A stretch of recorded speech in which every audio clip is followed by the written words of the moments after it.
Live now to our reporter Manqoba Mchunu, who is standing by for us in Parktown. A very good afternoon to Manqoba. Take us through what happened earlier. Well, of course, Nzinga, as you've heard in that clip that you've played before of that concerted effort by Advocate Nomgcobo Jiba as well as Mrwebi in trying to oust Mxolisi Nxasana out of office.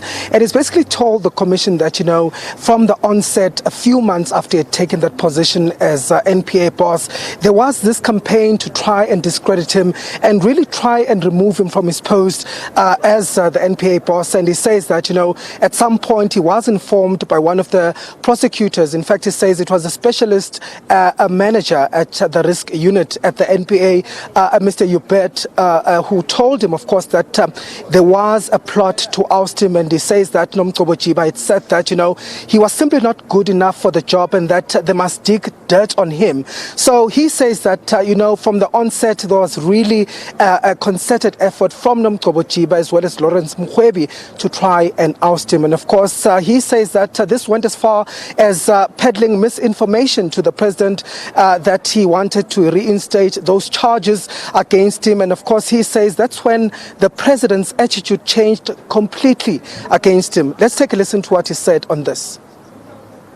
It was very strange because soon after I was appointed, it was very strange of the president to behave in the manner that he behaved. Because all of a sudden he had an attitude against me. He didn't want to see me at all. And I got that from reliable sources, people very close to him.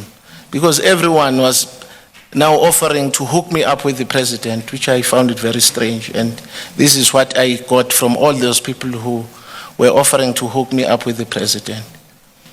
And some of the people were very close to the president. You'll see as we continue with our with the evidence that the president was reluctant. He didn't want to see me up to the point that I had to bring an interdict when he wanted to suspend me, and I insisted that I wanted to see him so that you can discuss before he can take this drastic step. I felt also that some staff, senior staff members or staff, NPA staff were being used to pursue this campaign, which I found unacceptable. And this was, I remember there was a time also where I listened on Radio 702, a guy who was employed at NPA, his name was, I think it's Prince Mkoteti, who was then telling the world that there are two factions at NPA, and he then said that he and others, I think Jiba and Mrwebi and others that I don't know, are regarded as the Zuma people. And I found that distasteful because I've never belonged to any faction at NPA and I was not aware of any faction. But what was happening when they were using, especially him, also he was used, Mr. Mkoteti, in my pursuit, because at one stage he came up with information that he was investigating me of 2 murder charges. I did not even know what he was talking about.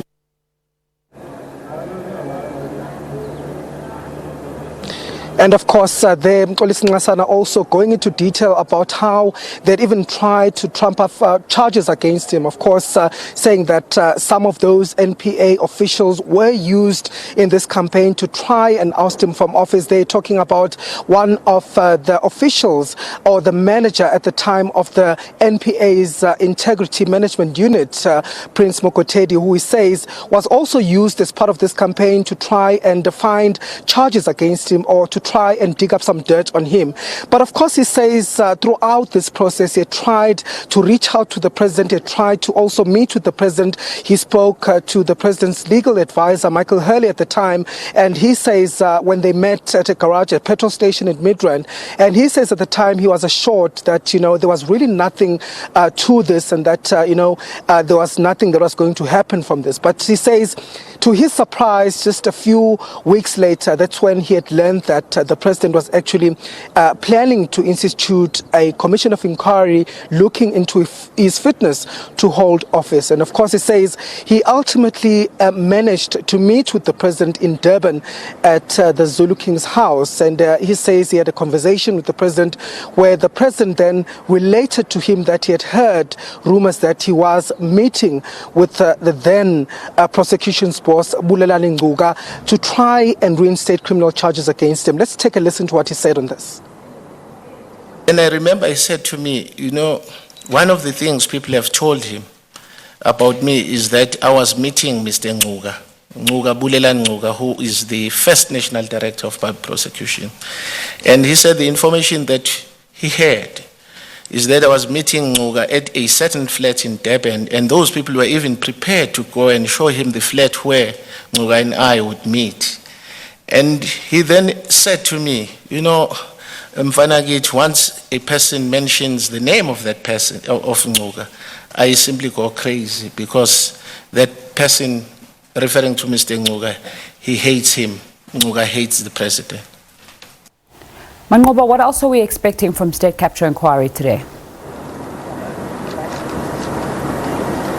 Well, of course, we still expect Mr. Nxasana to continue with his testimony here, of course, revealing more details about the 17 million rand golden handshake, which he had received from the then former president in order to leave his position. And of course, we're expecting to hear more details, of course, as to how also the former president had lied under oath with regards to an affidavit that he had handed over to court when that application by Freedom Under Law, as well as Corruption Watch, was brought to the Constitutional Court, of course, challenging his golden handshake that he had received from the former president. Manqoba Mchunu giving us an update from the state capture inquiry in Parktown there, as usual, following that story and keeping us updated. Arabile